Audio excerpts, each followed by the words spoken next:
We never did finish our debate about Bismarck, you know. It wasn't a bloody debate. I was giving you facts and you were ignoring them. She was scuttled. She was sunk. Oh, is this what we're gonna do today? Have a silly argument? Don't we do that every day? I'll get the popcorn. The crew was adamant they scuttled her. Okay, no, if we're doing this, I am bringing in someone who knows better than both of us. Cynthia, are you busy? Sophia, you know sound travels in this hangar. You don't need to yell. Please tell Gisela how your family killed Bismarck. Okay, her family definitely didn't do that. Yes, they did. Not exactly. Huh? But we were a key component. See? Shut up. It's a very nice day outside. Should we go on a walk later? After this is over, you guys want some popcorn? I would love some. Thank you. The hunt for the Bismarck began after she destroyed HMS Hood. The fleets were having trouble catching her. She was deceptively fast given her size, and her position was difficult to keep track of. My older sisters attacked Bismarck twice. One strike came from Victorious and the second from Ark Royal. The second strike managed to put a torpedo into her stern port side. That jammed her rudder and forced her to steam in a circle. So, your family didn't sink her? Oh no. The damage was not going to cause her to sink, but it did cripple her. It allowed the battleships King George V and Rodney to close in and wail on her. There was nothing Bismarck and her crew could do. So the battleship sank her? No. Aha. Then the cruiser, Dorsetshire, was ordered to finish her off with 2 torpedoes. This was around the time the crew would have been scuttling her. Then she sank. So who sunk her? Yes, inquiring minds want to know. Is it that important? She sank regardless. That's what I said. It's important. To us. Multiple expeditions have gone to visit Bismarck's grave. The fact is that the scuttling hastened her sinking. But she would have sank no matter what due to the damage. There was no saving her.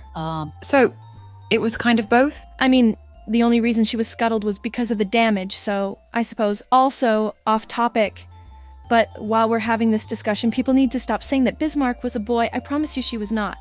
Her captain just kept telling people to call her one, despite cries of protest. Wait, why did he insist on that? He felt she was too powerful to be a woman. Excuse me? That's pretty offensive, not gonna lie. And no one calls her sister a boy.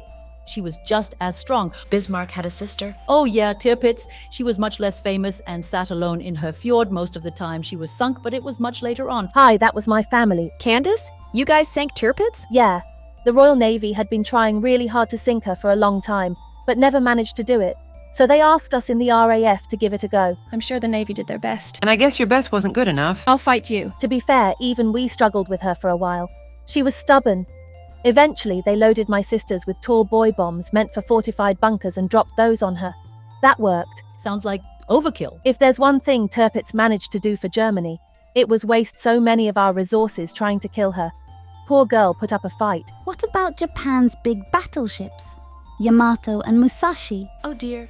Well, both were sunk in basically the same way. Carrier aircraft? God, so many carrier aircraft. I remember hearing about that. Hey, Chloe, do you know the details on which aircraft hit them? Helldivers and Avengers with Hellcat escorts. Musashi was sunk in the Battle of Leyte Gulf and Yamato later while en route to her final mission. Gotcha. Musashi capsized. Went pretty peacefully, I hear. Yamato, on the other hand, blew up. Like, really blew up. It was bad. You touched our boats first. I'm aware. There was also Shinano. Shinano? Originally, there were supposed to be 4 Yamato-class battleships. Shinano was the 3rd, and the 4th was never finished. Shinano never became a battleship. She was converted to an aircraft carrier since a certain nation kept sinking the ones we had. Again, you touched the— I know we touched the damn boats. Anyway, Shinano wasn't even done when she was sent out, but they needed a carrier badly. She was almost immediately sunk by an American submarine. Archerfish. Hit her with 4 torpedoes. She was pretty proud of that. Shinano is the largest ship ever taken down by a submarine. Hardly a victory, Shinano was in no state to survive anything but, well, that's a desperate Imperial Japan for you.